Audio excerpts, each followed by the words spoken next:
ప్రభువును రక్షకుడైన యేసుక్రీస్తు పరిశుద్ధ నామమున వందనాలు. ప్రియదేవుని సంగమా, ప్రియదేవుని బిడ్డలారా, మరి సాయంకాల సమయం దేవుని వాక్యాన్ని ధ్యానించడానికి ముందుగా ప్రార్థన చేసుకుందాం. ప్రార్థన. కృపగల తండ్రి, దయగల యేసయ్య, నీ బంగారు పాదాలకు లెక్కలేని వందనాలు, స్తుతులు, స్తోత్రములు. గతించిన రాత్రి అంతా నీ రెక్కల చాటును కాచి కాపాడి సంరక్షించిందేవా. మరి సాయంకాల సమయం నీ వాక్యాన్ని అందించండగా, వాక్యమైన దేవుడి వాక్యం ద్వారా నాతో మాతో మాట్లాడి ఈ పరిచర్య అంతట్లో మీరే తోడైన మహిం పొందుకొని మని యేసునామమున నడుచున్నాం తండ్రి. ఆమె. ప్రియదేవుని సంగమా, ప్రియదేవుని బిడ్డలారా, నూతన సంవత్సరానికి ఏర్పాటు చేయబడిన సువార్త వాక్య భాగము లూకా సువార్త 2వ అధ్యాయము 21 నుంచి 32 వచనాలు ధ్యానం చేసుకుందాము. నూతన సంవత్సరానికి ఏర్పాటు చేయబడిన దేవుని వాక్య భాగము లూకా సువార్త 2వ అధ్యాయము 21 నుంచి 32 వచనములు ఈ విధంగా రాయబడినవి. ఆ శిశువును సున్నతి చేయవలసిన 8వ దినమున వచ్చినప్పుడు గర్భమందు ఆయన పడక మునుపు దేవదూత చేత పెట్టబడిన యేసు అను పేరు వారు ఆయనకు పెట్టిరి. ప్రియదేవుని సంగమా, ప్రియదేవుని బిడ్డలారా, యేసుక్రీస్తు యొక్క జన్మాన్ని గురించి, ఆయనకు నామకరణ విషయంలో ఏదైతే పరిశుద్ధాత్మ దేవుడు కన్యమరియా గర్భాన్న ప్రభు యొక్క జన్మను గురించి తెలియజేసినప్పుడు, ప్రభువుకి మరి యేసుక్రీస్తు అను పేరు నామకరణం చేయాలన్న ఉద్దేశాన్ని తెలియజేసిన విషయంలో పరిశుద్ధాత్మ దేవుడు ఇక్కడ భక్తుడైన లూకా ద్వారా తెలియజేసిన మాటలు అంటే సున్నతి మరియు నామకరణ అంటున్నాడు. అంటే దేవుని యొక్క నామాన్ని కలిగిన ఆయన, తండ్రి నామాన్ని కలిగిన ఆయన ఈ లోకములో మానవులమైన మన కొరకు, మన రక్షణ కొరకు నరావతారిగా జన్మించిన ప్రభువు ఆయన బాల్య దినములలో ఆయనను దేవాలయంలోనికి తీసుకుని వచ్చినప్పుడు మరి ఆనాటి ఆచారాలను బట్టి ప్రభువును వారు దేవునికి సమర్పిస్తున్నారు. అందుకే రాయబడిన మాట, ఆ శిశువును సున్నతి చేయవలసిన 8వ దినము వచ్చినప్పుడు గర్భమందు ఆయన పడక మునుపు దేవదూత చేత పెట్టబడిన యేసు అని పేరు వారు ఆయనకు పెట్టిరి. మరి దేవదూత ఏదైతే తెలియజేసిందో ఆ తెలియజేసిన విషయాన్ని బట్టి ప్రభువుకి యేసు అనే నామకరణని మరి దేవాలయంలో ఆయనకు పెట్టినట్లుగా పరిశుద్ధాత్మ దేవుడు తెలియజేస్తూ, మోషే ధర్మశాస్త్రము చొప్పున వారు తమను శుద్ధి చేసుకొను దినములో గడిచినప్పుడు ప్రతి తొలుచూలు మగపిల్ల ప్రభువునకు ప్రతిష్ఠ చేయబడవలెను అని ప్రభు ధర్మశాస్త్రమందు వ్రాయబడినట్లు ఆయనను ప్రభువుకు ప్రతిష్ఠించుటకును, ప్రభు ధర్మశాస్త్రమందు చెప్పబడినట్లు గొవ్వల జతనైనను 2 పావురపు పిల్లలైనను బలిగా సమర్పించుటకు వారు ఆయనను యెరూషలేమునకు తీసుకొని పోయిరి. మరి యేసుక్రీస్తు ప్రభు వారిని అంటే తండ్రి యొక్క ఉద్దేశానుసారంగా మరి పుట్టిన మగబిడ్డ విషయంలో అర్పణ చెల్లించవలసి ఉన్నది కాబట్టి ఆ 8వ దినాన్ని ప్రభువుని తీసుకుని వెళ్ళి నామకరణ చేసిన తర్వాత మరి దేవునికి అర్పించే ఆ యొక్క అర్పణలను కూడా అక్కడ రాయడం జరిగింది. ఏమని? ప్రభువు యొక్క ధర్మశాస్త్రం రాయబడినట్లుగా ఏది దేవుని యొక్క ఉద్దేశమై ఉన్నదో, ఏది తండ్రి యొక్క చిత్తమైనదో దాన్ని గుర్తు చేశారు. కాబట్టి అక్కడ అంటున్నాడు, మోషే ధర్మశాస్త్రం చొప్పున వారు తమను శుద్ధి చేసుకుని దినములు గడిచినప్పుడు అంటున్నాడు. అంటే మోషే ధర్మశాస్త్రానుసారంగా నడుచుకుంటూ ధర్మశాస్త్రానికి లోబడి జీవిస్తూ మరి వారు అర్పించవలసిన ఆ యొక్క ఏమంటున్నాడు, పరిశుద్ధాత్మ దేవుడు చెప్పినట్లుగా ఆయనకు నామకరాన్ని ధరింపజేశారు యేసని.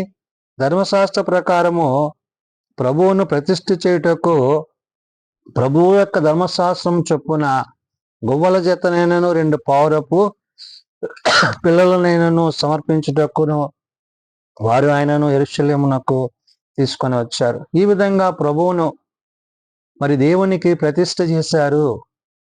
మానవులమైన మనము ఎలాగైతే ఆయనకు అర్పణగా సమర్పిస్తున్న విధానం ఏదైతే ఉందో ఆ దినాన ప్రభు విషయంలో కూడా తల్లిదండ్రులైన వారు అటు రీతిగా ప్రభువుని దేవాలయములో ప్రతిష్ఠించిన సందర్భము.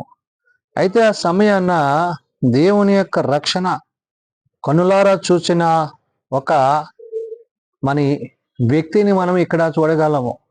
అందుకని అంటాడు 25లో, యెరూషలేమునందు సిమెయోను ఒక మనుష్యుడుండెను.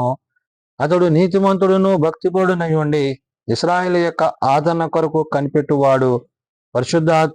ఆత్మ అతని మీద ఉండెను. మరి ఇశ్రాయేలీయుల యొక్క విమోచన కొరకు కనిపెడుతూ దేవుని యొక్క కృప కొరకు ఎదురు చూస్తున్న మరి యొక్క సిమెయోను యెరూషలేములో దేవాలయములో ఆ సందర్భాన్న ప్రభు వచ్చినప్పుడు ఉన్న విధానాన్ని ఇక్కడ గుర్తు చేశాడు. కాబట్టి ఇక్కడ యెరూషలేములో ఈ సిమెయోను ఆ ప్రభువుని చూచాడు. మరి ప్రభువు యొక్క దర్శనం కొరకు దేవుడు ఆయనకు కొన్ని విషయాలను ముందుగా బయలుపరిచాడు. వాటిని కింద రాయించాడు. ఏమని? అతడు ప్రభువు యొక్క క్రీస్తును చూడక మునుపు మరణము పొందడని అతనికి పరిశుద్ధాత్మ చేత బయలుపరచబడి ఉండెను. ఆత్మవశుడే అతడు దేవాలయంలోనికి వచ్చాను. అంటే ప్రభువు జన్మించే వరకు ఈ సిమెయోను అనే వ్యక్తి మరణము చూడడు అనే విషయాన్ని పరిశుద్ధాత్మ దేవుడు తెలియజేశాడు.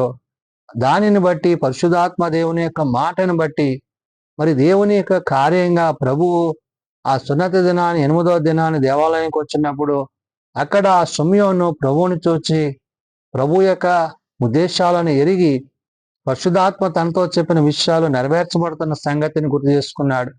అందుకనే అక్కడ రాయబడిన మాట, అతడు ధర్మశాస్త్ర పద్ధతి చొప్పున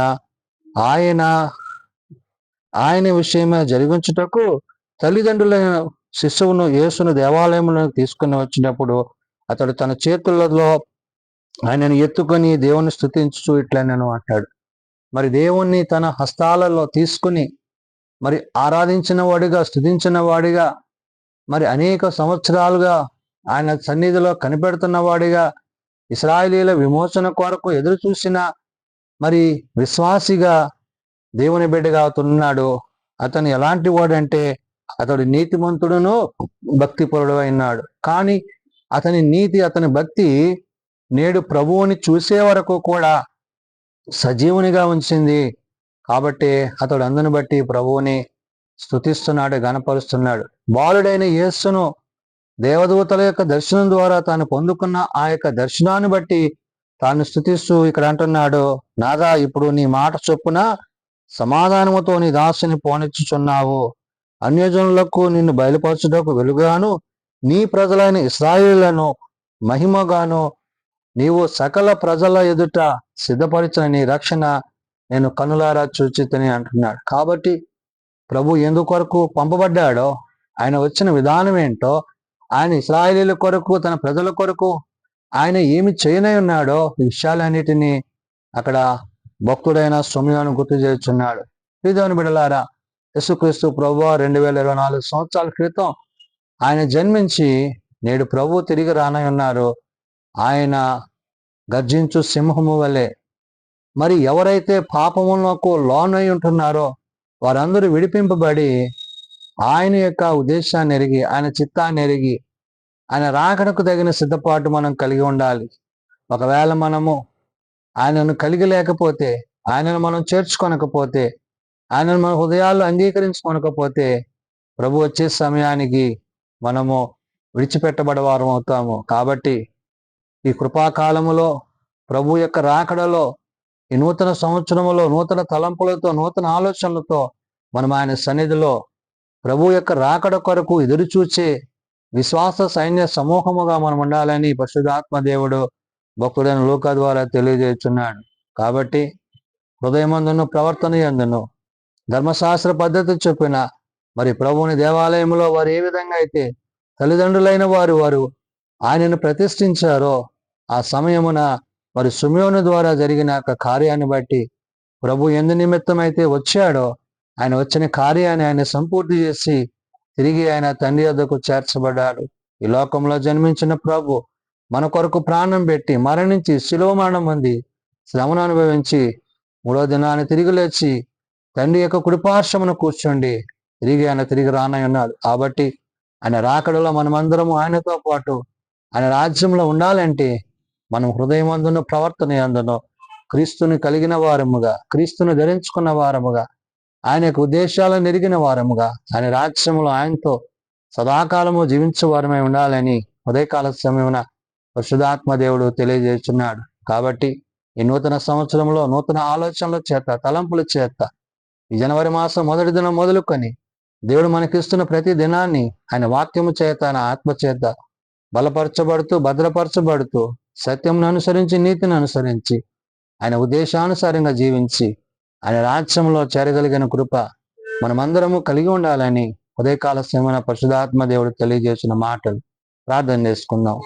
మమ్మల్ని మిక్కిలిగా ప్రేమించిన మా తండ్రి, కృప కలిగిన దేవ, అవును నాయన, గత సంవత్సరం అంతా నీ రెక్కల చాటున కాచి కాపాడి సజీవుల లెక్కన ఉంచి ఈ నూతన సంవత్సరంలో నాయన నూతన దినాన్ని నిన్ను ప్రార్థించుకోవడానికి, స్తుతించడానికి నేను ఇస్తున్న కృపకే వందనాలు.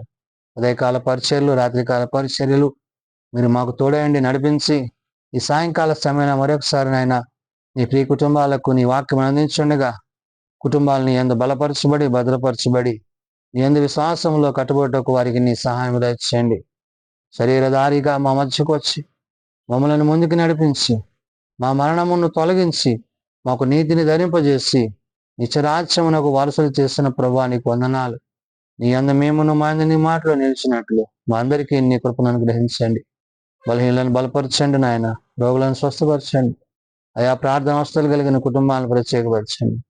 ఎవరైతే ఇంకనూ నీ ఎరుగక తెలియక తమ హృదయాలు కఠినపరుచుకుంటున్నారో అట్టి హృదయాలను తెరువజేసి హృదయమందును ప్రవర్తన యందును నీ జీవము కలిగిన మాటల చేత జీవింపజేస్తూ నిజరక్షకుడు నిజుడైన నిన్ను బట్టి ఆనందించుటకు, సంతోషించుటకు, నీ నిత్యరాజ్యములో సదాకాలం ఉండటకు ప్రతి వారికి నీ కృప దయచేయమని మా ప్రార్థనలు మీరు అంగీకరింపజేసుకొనిమని మేమెవరమునైనా నీ వాక్యము నుండి, నీ ఆత్మ నుండి తొలగక నీ సత్యమును అనుసరించి నీతో జీవించే కృప ప్రతి వారికి దయచేయమని యేసున్నత నామమున ప్రార్థించి వేడుకొనుచున్నాం తండ్రి, ఆమేన్.